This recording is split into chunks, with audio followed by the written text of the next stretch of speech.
Hello, everybody. Welcome, welcome, welcome to our call. I was having a moment of breathing. Welcome, welcome, welcome. Happy that we are all here together. And I am going to give us the Miami 5 so that we can all give time for those that are joining us to get here, because usually a lot of people that used to come see me live, they didn't necessarily show up on time. It was like the Miami 10, so it's really, really possible. So welcome to everyone. I'm glad you're all here. And first, for those of you that do not know me, I am Lina Acosta Sandaal. I am the owner and founder of Stop Parenting Alone. And what in the world is this thing, and why should you listen to me? Stop Parenting Alone is a parenting consultation and education program that I have created primarily because of a firm belief. And my firm belief is that with the right information, parents always make the right choices for their children. So today, the way that it's going to work is that I will speak a little bit on what I think are the pain points for you guys in this early childhood age group. And what I guess is, when I'm done with that, I would have answered most of the questions that you guys have, because a lot of the things that you are feeling and thinking, it's normative and developmental. Please hold your questions for when I ask for questions, which will be after I do this little presentation. Just hit the Q&A. The Q&A button in your cell phone or the Q&A button in your computer screen. You can ask me questions through there, but I will also go down the list and allow you to talk to me, because I like to hear voices and I miss voices and faces. So let's start, because it's been 5 minutes, and I will start by sharing my screen, because I want you to see the pain points of what I know are for these little people that are in your home, and we will start off that way. Okay, so pain point number 1, how to keep them healthy. And where we are right now in this time of global pandemic is that a lot of you have multiple questions. A lot of you have questions about returning to school or not, about how to open up into the world or not, about their social development. I have gotten multiple questions and a lot of my parenting consultation sessions about your children's social emotional development and just development in general. So let me attack that right away. Okay, now, returning back to school in the early childhood years, I first want you to think about your comfort, right? And for some of you, you have the privilege that you can ask yourself this question. For some of you, you have to go back to work no matter what, and no matter what, your child has to go back to school.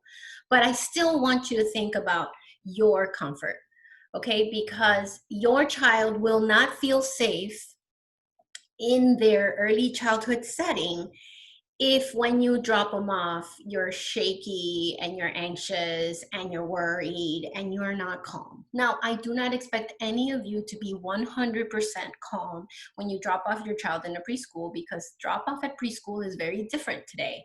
You have to get in a line, you have to wear a face mask, you're not allowed inside of the school for obvious good and valuable reasons. So I know that you're not going to be at 100%, but I want you to be at least at a 70% calm and sure that you are making the best decision that you can make. So one, think about your comfort and think about, should they be going back to school? Two, think about the protocol of the school and your protocol, right? This goes back to, do we open up to the world? I want you to wonder, if you're opening your bubble to the school, do you really need to open up your bubble to your friends? And so think about that. Think about how many bubbles have you opened within this pandemic and your comfort with it. But get very, very, very, very clear on the protocol of your preschool. The number one way to defeat fear is to have fact. And as it pertains to returning to school and or opening up to the world, actual facts are very important. So what are they doing to keep the children safe in the classroom? What are they doing to keep the teachers safe? What are they doing to maintain the space clean? These are all questions that all of you get to ask your preschool setting. Now, well, what if I don't return to school? What if I don't, Lina, you're right, I'm not at 70% comfortable going back to school. What do I do? Do I homeschool? What do I do? Okay, we are talking about children under 5, okay? So social development. They are learning social development with all the humans in their home, because children in the early childhood age are always constantly in every single interaction that they have. We don't have to make a special interaction. They are working out their fine motor. They are working out their gross motor. They are working out their communication. They are working out their problem solving skills, and they are working out their social skills. So those of you that have one child at home and everything revolves around them, and then they scream and you respond, or you don't help them understand how to be patient and how to wait, you're not taking the opportunity for them to build their social skills.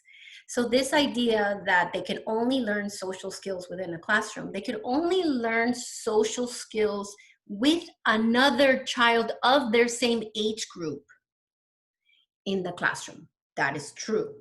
However, the skills to practice and to build upon and to mess up on and do better of frustration tolerance, sharing, patience, being one of many, they can practice with you and whomever else you're caregiving with and or their siblings. So in this really weird, unusual global pandemic time, I want you to stop thinking about how it should be or how it used to be, and start asking yourself, in this setting, in this permutation that I'm in, how are we doing social emotional development, fine motor development, gross motor development, communication development, and problem solving development, which are the 5 primary developmental markers. So development in general. How do I do that? First, get off of the Busy Toddler Instagram account, erase it, stop looking at it. Unless you were doing that before global pandemic times, unless you are that really crafty, creative parent, you don't need a Tupperware full of sand and toys underneath your bed or underneath their bed. You don't need that. What you need is to look at your daily routine. So routine, Lina, why? How flexible? And think about, in the morning when you're feeding them, that's a fine motor skill moment. Allow them to eat with their hands. At bath time, that's a sensory problem solving, gross motor, fine motor communication time in your house. Like if you have a tub or a shower and you're in there with your baby and you're bathing them, you're talking to them. You're giving them the social skills of like maneuvering the frustration that you're helping them and or not helping them how they want you to, right? And in that moment, they're getting that sensory play, grab some shampoo, put it on the tile, let them touch it. You can do all of these things, these sensory things that all these crazy Instagram and Facebook and LinkedIn and whatever else you're getting this information of, like, you must entertain your child. No. within the daily tasks of routine, there are moments when you can up these developmental markers. And again, fine motor means, you know, the little movements that we make with our hands, right? Gross motor is the climbing and the running and the jumping and the moving, right? So free stands before dinner or after dinner, great gross motor thing to do. And social emotional skills, they're constantly doing that with you, which will move me into discipline. And they're learning how to be citizens of the world because they have no idea how to do it. And the problem solving is, you know, they're already doing it. You know, they have figured out that some of them are really, really smart, and they have figured out that if they scream long enough, you go, okay, fine, and you hand them whatever it is that they need. And that's that bit of, you know, the mistakes that sometimes we make with young children. So, Lina, should I return to school? Should I homeschool? Sure. But it's about, for me, number one is about your comfort, and number two, don't worry. Those skills that your children are needing to develop, they can do at home with you in those daily tasks: eating, dressing, bathing. Those daily tasks that you do, that you're constantly, see, you're thinking that you have to get out of them to teach them the social skill. No, within them, you can teach them these developmental markers. And right now, with the chaos and the uncertainty and the craziness that we're in the midst of, because some of you guys are working and you have young children at home at the same time, which is impossible. You're not crazy. It is impossible. Why? Let's move to discipline. If your child under 3 and some under 4-year-olds are securely attached and healthy, they will check in with a caregiver every 10 to 15 minutes. So yes, in the last 4 months, that's why you haven't been able to write an email without getting interrupted every 10 to 15 minutes. That is what they naturally do. If I am in a preschool classroom and I am doing an observation in the preschool classroom, I will, in the probably in October, when I walk into that classroom, I will start timing the children and seeing how they're checking in with the teacher. For each developmental marker, there's something that I am looking for. But for all of them, for every single child in that classroom, I am wondering, how are they checking in with their teacher every 10 to 15 minutes? The one that's stuck to the teacher 100% of the time, my antennae go up, and I'll probably give you a call if I am doing some kind of preschool consultation at your preschool. Or if there's one over there by themselves 100% of the time, never checks in with the teacher, I will call you, be like, hey mom, so I do some social emotional consulting for the preschool that you are at, right? So, and then we will call you and we will have a communication with you. So at home, that is what's happening. You never felt it prior to this because most of you were only with your children in the evening or on the weekend. And on the weekend, when they interrupt you every 10 to 15 minutes, it's okay. You're not writing an email. You're not talking to a colleague. You're not doing a Zoom call, right? At night when you came home from work, again, you weren't doing another thing. That time you knew that you were a parent. That's why it has been so hard. But Lina, what do I do with the clinging? What do I do if I'm the favorite parent? Sidebar. Children under 4 do not label their caregivers as caregiver number 1, caregiver number 2, caregiver number 3. It's not mom, dad, abuela, tia, grandma, grandpa. No, they enumerate you as my favorite and my least favorite. Don't take it personal. It's just a little person thing that they do. Somewhere between 4 and 7, when they start labeling the world, that's when they go, that's my daddy, that's my mommy, that's grandma. Grandma buys me things whenever I want it. Daddy played roughhouse with me. Mommy tells me when I have to eat and get dressed. They start doing that at between 4 and 7. So prior to that, if you are caregiver number 1, and a lot of you are telling me that they're clingy and they're on top of you, right? Again, Yay! I, as an infant mental health expert and a child development expert, are good for you. If tiene mamitis or they're clingy, you know, I want to change all of that to needs assurance. Your babies are not clingy, they need assurance. Your babies are not clingy, they need soothing. Your babies are not clingy, they need to be seen.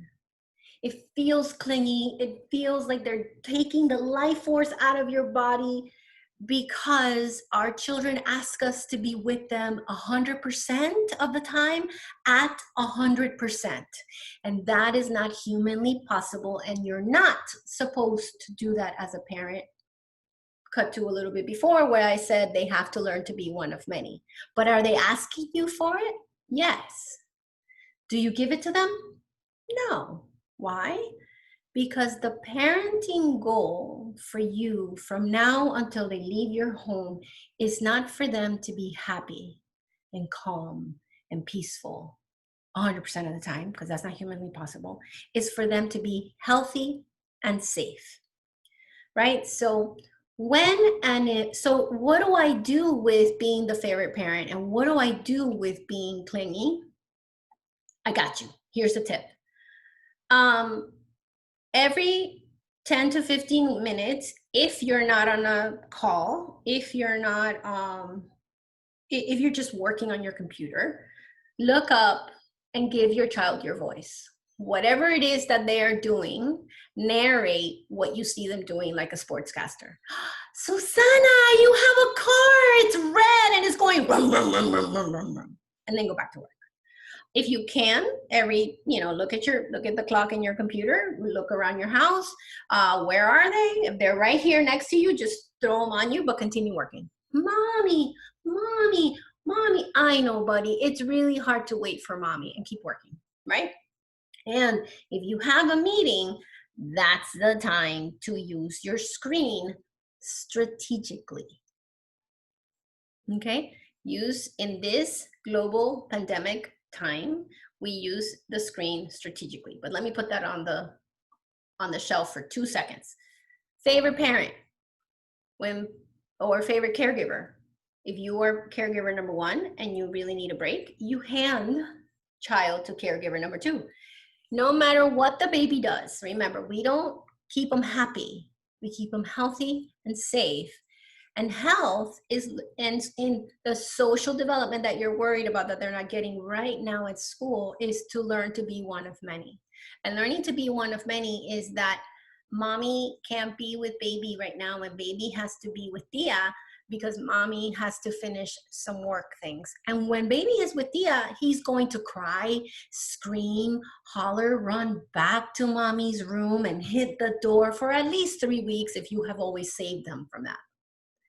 But after somewhere between the 2nd week and the 3rd week, they will stop because they will understand that they're one of many. And sometimes, even though mama's at home, she has to do work, and baby has to be with tia, abuela, daddy, whomever is helping you to caregive.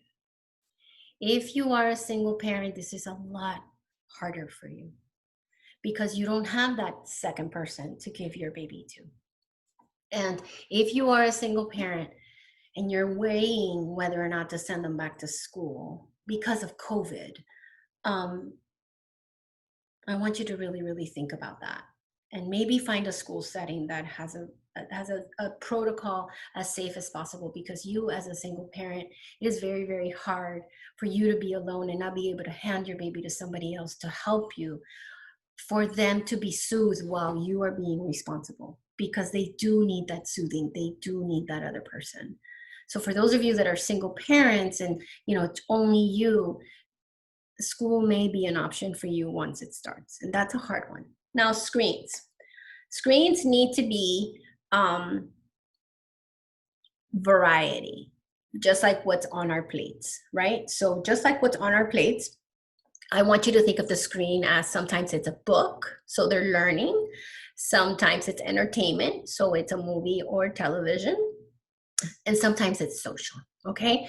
And the Pediatric Association of the United States has standards for screen time. And they say that no child under 2 should have screens at all, ever. Be, 2 to 3, about an hour and a half, and 4.5 and up, depends. They don't give you a specific time.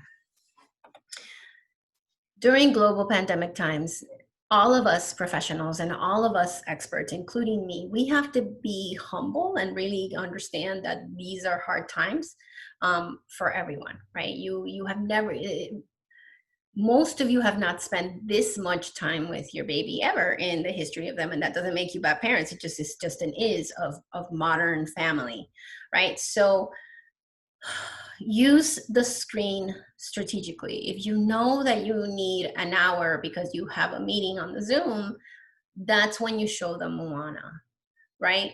Not in the morning. In the morning, when you can sit with them and do that morning breakfast, in the morning, don't use it as never use the screen as a pacifier, because it's a perfect pacifier. It gives them visual input, it gives them auditory input, and it gives them a way to do cause and effect, because they press the screen and something happens, and that's amazing to young children. So don't ever use it as a pacifier. Use it as a book, use it as entertainment, use it as how to be social with their family, right?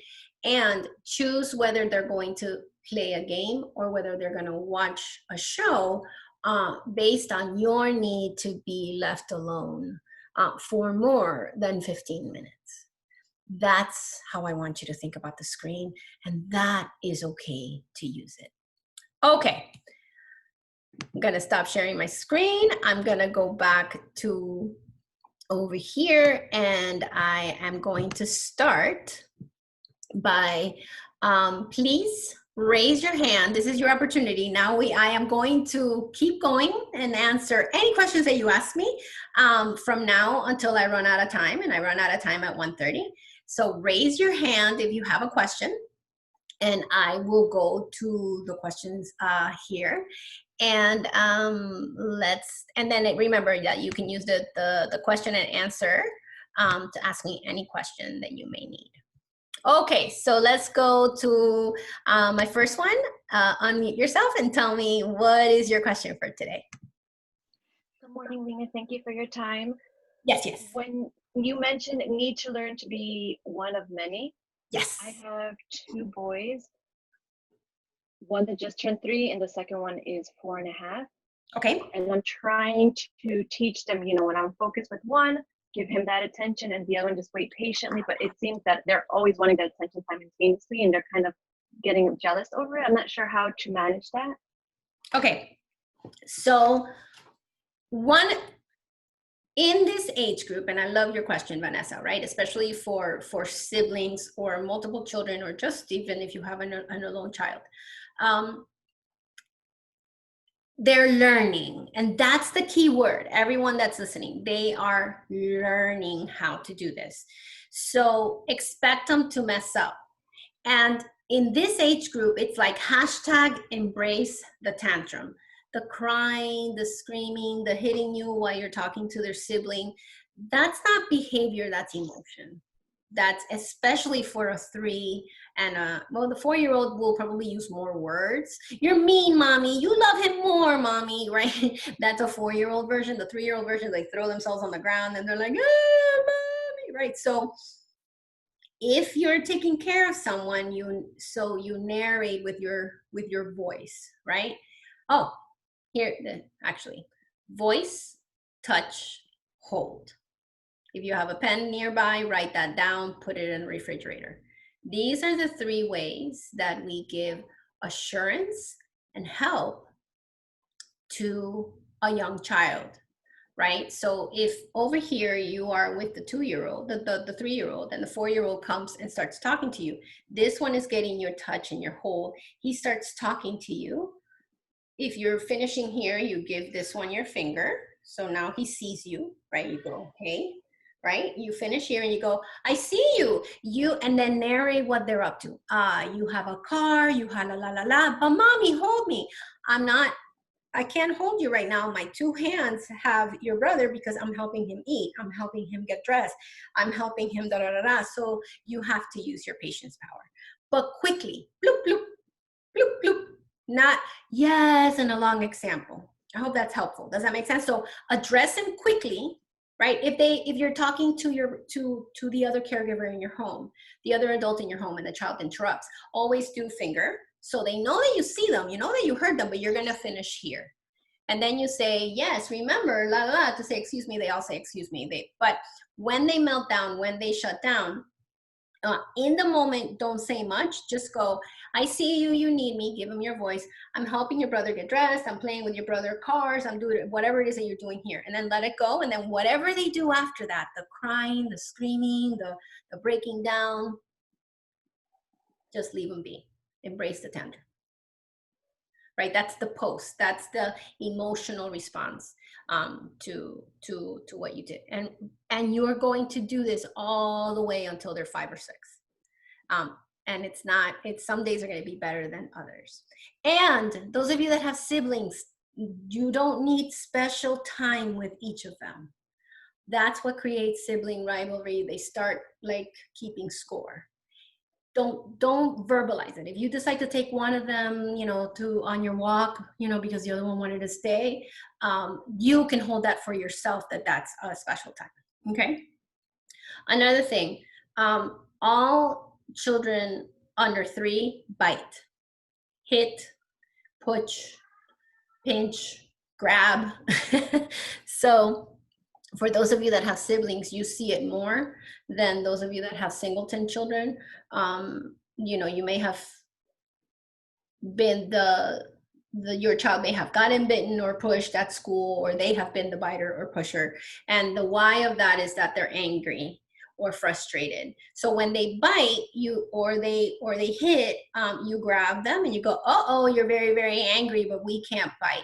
So most of you just talk to the behavior. I want all of you to start talking to the emotion, because the emotion creates the behavior. Okay, Ms. Vanessa, thank you for your question. That's a good one. Thank you so much. All righty. Okay, let's have our next question. What's your next question, Ms. Rafaela? Hi. Hi, I just wanted to thank you for doing this format. I really appreciate it. The fact that it's free, it's very helpful.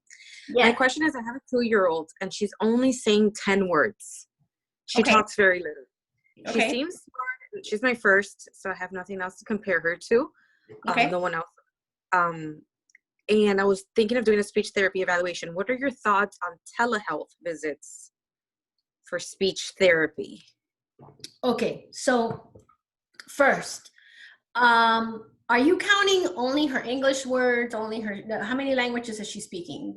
Is this a total along all of the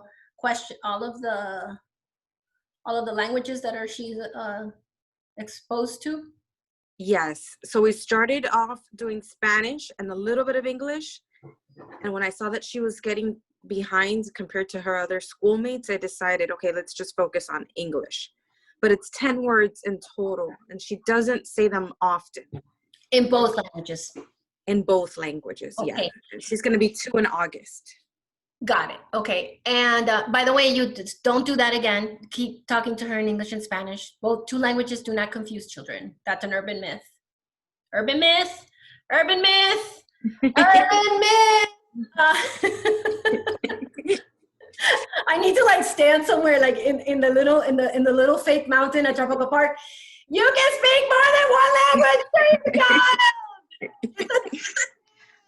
Okay, so that's not what because this is, I'm going to use your question to educate, because we are in Miami, Florida. So thank you for your question, Rafaela. And then we'll talk about speech evaluation.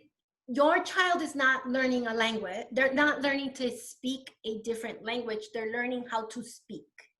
So no matter what we expose them to, the brain will pick up the patterns of sound, the powers of the patterns of vocalization, right? And the patterns of what comes first, second, and third, which is what we need to do to have expressive language, right? So what young children do when you speak to them in multiple languages, because there's a lot of children in Miami-Dade County that are hearing Portuguese, Spanish, and English. Don't stop, keep doing it. There's way more benefits to being multilingual than speaking one great language, monolingual, like your little person. So, and if you get a speech therapist that tells you that myth, run. They don't have the most recent brain information. Okay, so that's how you find a good speech therapist. What do you think about bilingual children? Oh, they get confused. Yeah, get the hell out of Dodge. They don't know what it's talking about. They don't get confused. What children do when they listen to multiple languages is that they choose the easiest word in each language to express. There's two ways that we learn how to speak: by hearing first, so what we hear. So those of you that English is your second language, you know this. You understand everything that you hear, but you may not speak it as well, so you're careful about it, right? So the first way that we learn language is by speaking. So Rafaela, your little almost 2-year-old, if you tell her, baby, go to the room and bring me your shoes, will she go do that? She'll go to the room. I don't know if she'll get the shoes. She's not there yet with Got it. commands. Okay. So if you tell her, okay, we're leaving, and you probably have a routine, she'll walk over to where the leaving area is. Right. Okay. Right. She Okay. usually follows, but I don't know if she's following my movements or if she's following because of what I'm saying. So you can't really tell if her receptive language is actually active, or you because you're a beautiful mama, are adjusting her and doing hand gestures. Yes, like it's she seems Okay. smart. She seems, I mean, and this is the confusing part, as a first time mom, and haven't been exposed to a lot of little kids, so it's just confusing for me, but she seems smart. She seems to follow and do everything well. It's just this one area where she's just not talking. Right. And is she the little person that when you go to a party, she sits next to you, she's observant, she looks around, and eventually once she joins in, she's good? Would you call her shy? No, not really. I'll give you the perfect example of the 10 words she uses. She already uses a 2-word sentence, and it's baby shark. Okay. She's listening to baby, and so it's stuck. So I know she's able to understand language. She has the concept down, but I don't know why she's just not talking. Right. So Or why she's not saying the other words. So again, whenever we are thinking about a child's language, we have to think about both things. How is their receptive language, and how is their expressive language? We do want them to have a little bit more than 10 words. So I love how proactive you're being, and you can do an evaluation. Now, Lina, can a telehealth speech evaluation work with a 1.5-year-old? Maybe. Why? Because all of you guys are having a hard time staying connected to me right now as a talking head in a screen. It's difficult for your baby to come, in and out and back and forth. You're gonna get a pretty good eval, but you're not gonna get a perfect eval. I think that you can be okay. I think that I'd rather you be okay with it being kind of like okay, because I think it's important for you to kind of like get a speech therapist to kind of assess her for now. So, I would be lying to you if I told you, oh yeah, it's great, because she's tiny. Like, it's really, really hard to do this. A lot of really like, they're like really good therapists are using puppets and kind of entertaining. And for some kids, it's easier because they're used to the screen. So they have this person that's talking to them. And if they are engaging, it'll be good. But know that the eval is going to be based a lot on your information and how clear you are. About the information you give the speech therapist. Right. But let me give you some tips, okay? Stop gesturing. Okay, so from now until you do the speech evaluation, and by the way, I have people that I love. Oh, great. Yeah. Right, so integrated children, great place in town. IPLC, great place in town. And Children in Motion, a great place in town. I don't necessarily know what they're doing right now because I haven't spoken to them since we went into pandemic times, but all of them are really, really excellent programs. And I think Integrated Children, I know that they've done a lot of things. So that would be kind of like my top place to call right now. Okay. Integrated Children, more so than going to Miami Children's Hospital. Or Nicholas. Yeah, I'm open to having a therapist come here or we go to an office. I just want to consider the telehealth. Some speech therapists are doing that. They're just being outside, face mask the therapist. And so I know that Integrated Children is doing that. Okay, so the evaluation will only be as good as you answering their questionnaire. Okay, all of you. Okay. When you get a questionnaire, don't think that, oh my God, I'm going to tell them something and they're going to be biased. No, the more information you give us, the happier we are and the better we are at using our little Terminator to figure things out. Okay, so that's good. Okay. Aside, thank you, Rafaela. Thank you. All right. Oh, don't gesture. Yes. Read to her a lot. Read. And by the way, everybody, for children under 3, when they start turning the page, don't bring them back. That's actually literacy in early childhood, them manhandling the book. So if they turn the page, it doesn't matter. Just read whatever's on the page. Read with the finger. And then when you say, when your baby girl goes, and she points at something, name what she's pointing at. Oh, you want the cup. This is a cup. You want the cup. You want water in the cup. So start, every time she points at something, don't just grab it to her without labeling it. Make sure you label it. Okay? That's what I want you to do today. And no more gesture. Hey, we're leaving, so let's go to the car. Don't gesture. And see what happens. Okay. Very, very good tips. Thank you so much. All right, perfect. Okay, so glad you mentioned biting. My son is biting at school. Any tips on how to address this at home after the fact? Okie dokie. Yeah, you know what? There is not much you can do after the fact because young children that are biting, it's kind of like something that you have to do live, right? In the moment. So a lot of what the teacher does is important, right? What you can do, because there's no consequences for a 3-year-old.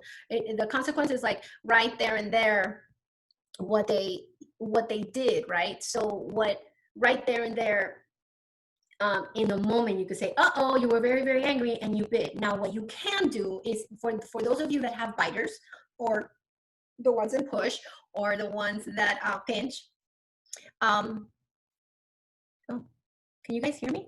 Yeah, okay. So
Actually, that was my question, and you just answered it. So you can definitely go on to the next one. Thank you so, so, so much. That was actually very helpful.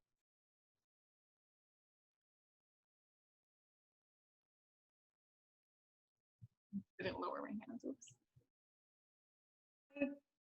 Hi, Lina. My question is, so my daughter holds my husband as caregiver number one. She's 2.5, and that's been clear from a while back. Lately, it's been more intense in that she, really kind of I feel that she's anxious when he's not around sometimes. We both work from home. We both kind of split, childcare pretty evenly. I'm really present, especially now we're all stuck indoors. But I feel that she's anxious towards him. I don't know if it's a secure attachment, if it's an insecure attachment, and how do I help her manage that emotion? Like, just to give you some examples, a simple one is, okay, we're at home, he's inside working on a meeting, on a call, and she wants to go in, and she has sometimes, a panic attack almost, when she can't see him, be around him, etc. And then other times it's things like bedtime, she wants dad. And then other things like, if we go out for walks, in the middle of the walk, she'll be like, I want dad, I want dad. So it's, how do I manage that? What do I say verbally? What do I say? What do I do physically too? Like, do I bring her to him always? Okay.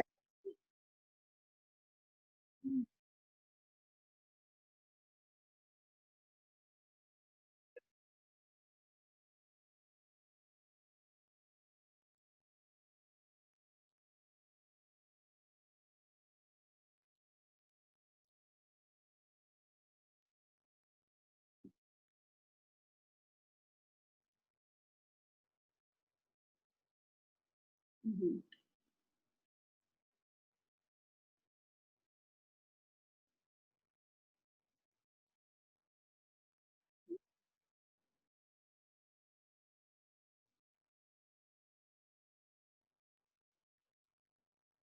Mm-hmm.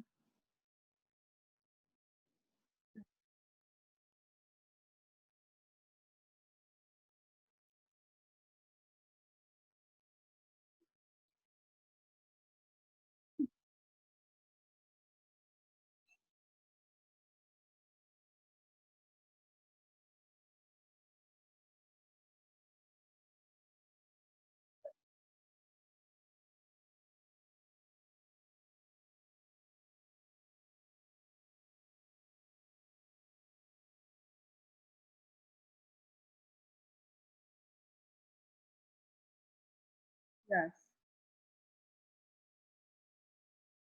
2.5. 2.5. Mm-hmm.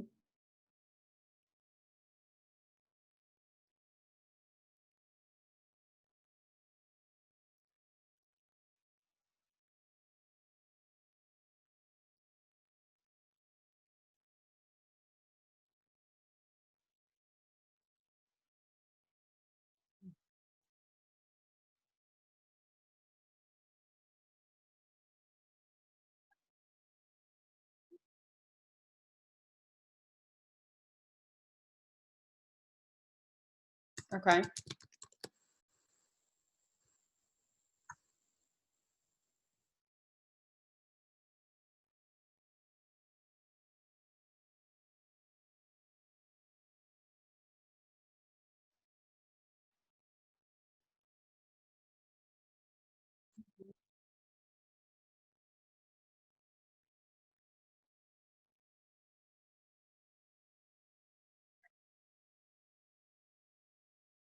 Mm-hmm.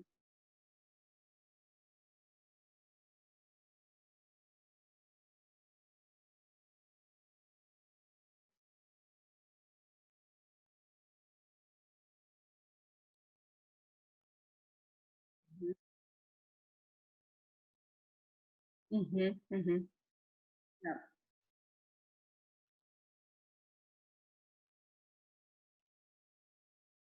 Mm-hmm.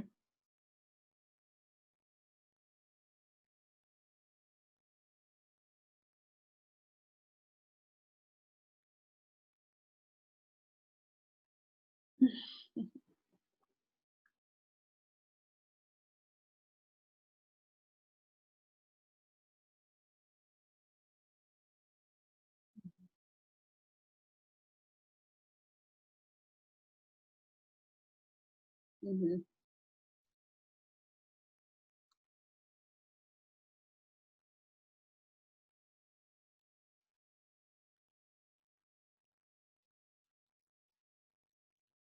Yeah.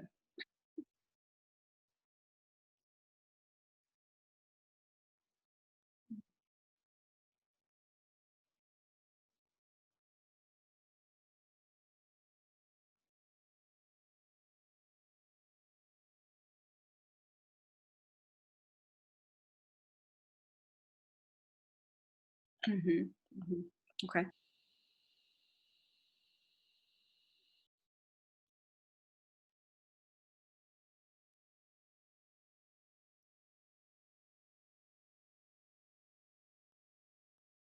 Mhm.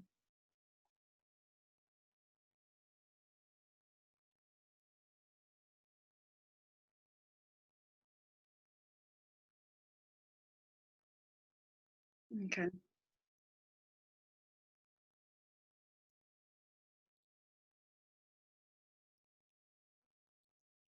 Mm. Mhm.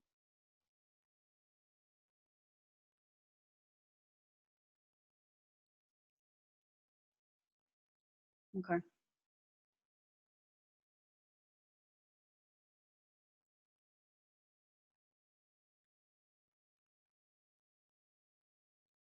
Mhm.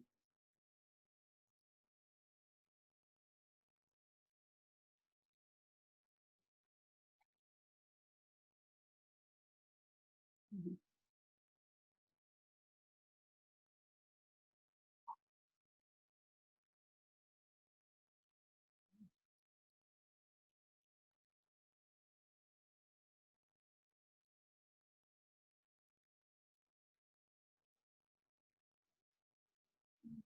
Mhm.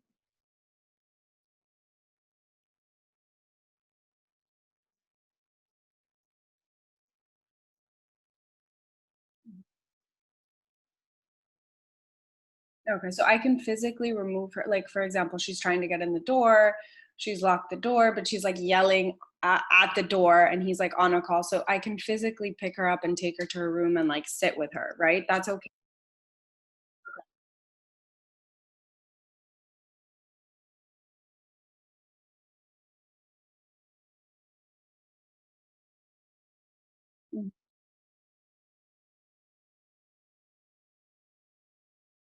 Mm-hmm.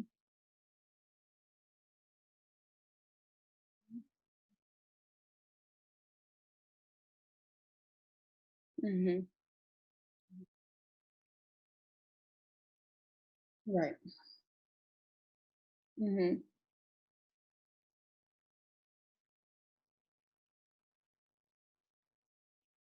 Mm-hmm.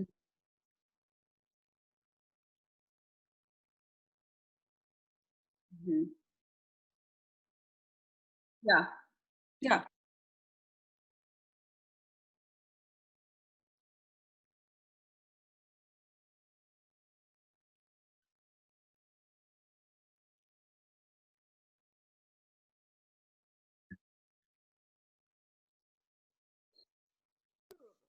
Right?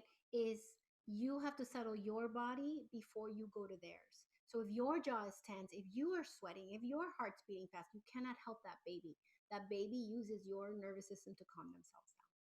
Thank you for your question, Alejandra. That's a Thank really you. important question. Thank you, Okay. Lina. All right. Perfect. Okay. Last question.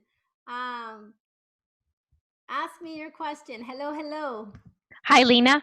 Thanks for hosting this. It's very helpful. Yes, yes. My question is, how do you discipline a 3-year-old? It's just, there's so much information about being too harsh, and then of course being too soft. And how do you start setting kids this age on the right track, and showing them, what's right and what's not, how to behave appropriately, basically, Um, without being, I guess, too harsh or too soft. okay. Um, so mm, that's the $1 million question. That's how come I charge a lot of money. No, but okay. Everybody needs to understand the way that following rules works in the development of a child. Okay. So in the 0 to 5 phase, they have to know how to follow the rule. So you can't just say, listen, without telling them, I know that you're listening to me when I see your ears, your eyes, and your body. Right? So it's time for bed. They don't know how to follow that rule without knowing what that means. That means maybe you have to stop, and you have to feel frustrated sometimes when you have to stop because it's important to go sleep, right? So in 0 to 5, they're learning how to follow rules. That's why they break them. That's why you have to tell them the rule at least 80 times before they follow it. Right. So when you punish them, it's like when you say, well, now you can't have, like you can do like I'm getting ahead of myself. So that's why like consequences, like now you don't have an iPad, doesn't work for under 5 because they don't know what they did wrong, because they don't know how to follow the rule yet.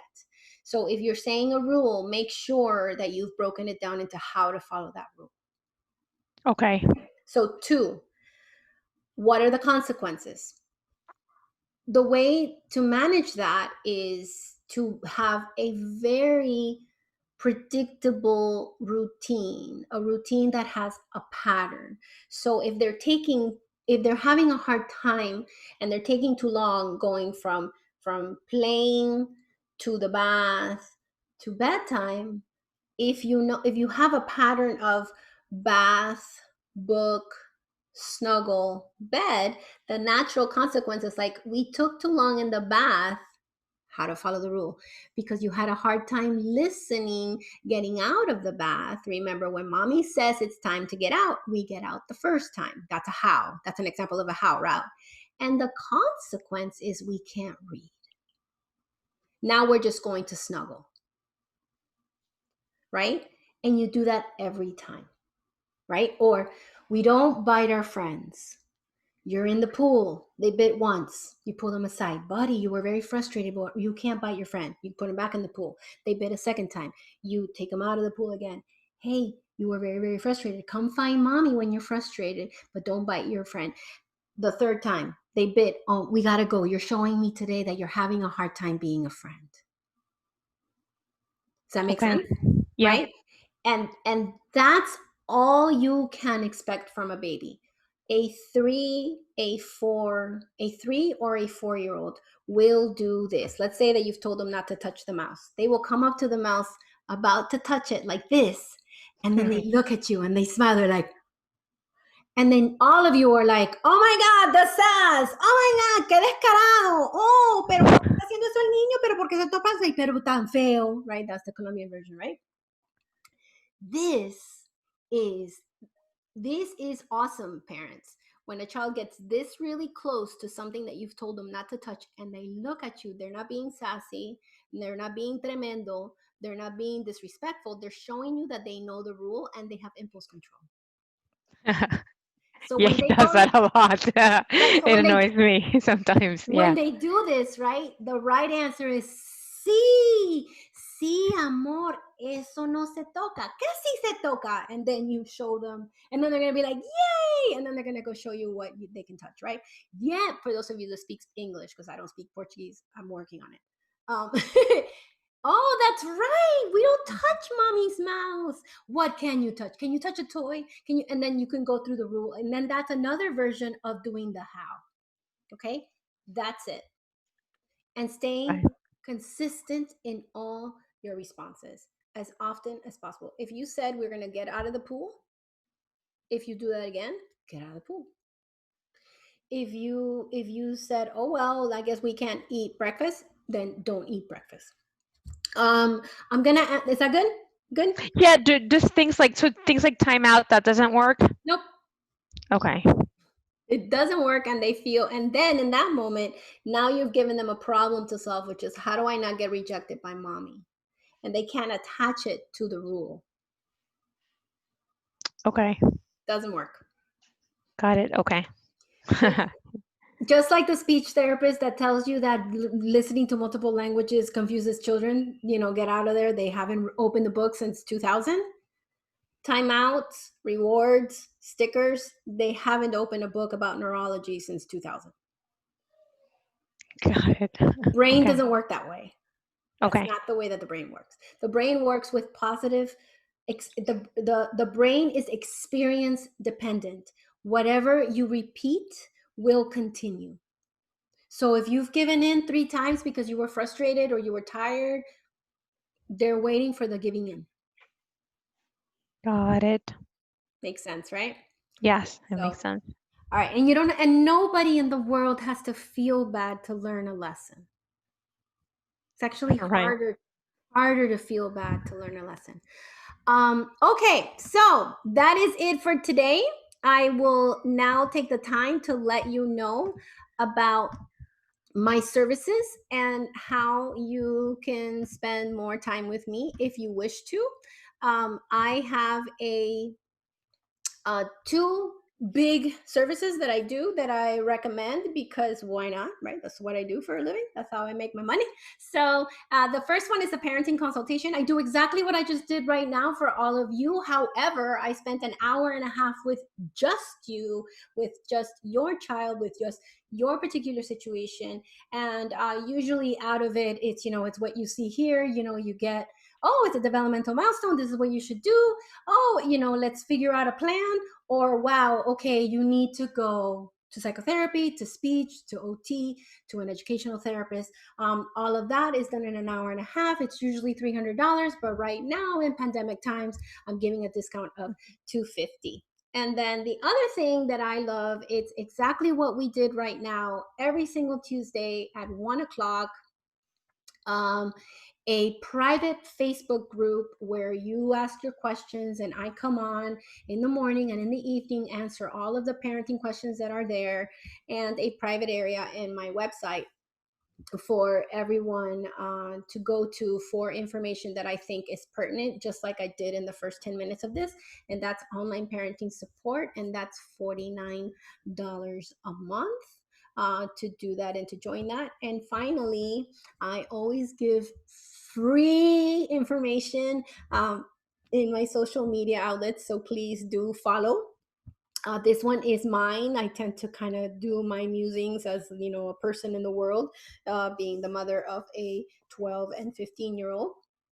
So you can follow me here, and I will continue to do these free Zooms. Just go to the events page. Every Wednesday is a different age group. So we will get back to this age group that I just did today in 6 weeks, and look for the recorded talks page underneath the blog, link in the website. All right, guys, hugs and kisses. Thank you so much for being here with me, and love your babies, love your kiddos. They just need to be seen. Hope this was helpful. Until next time, bye.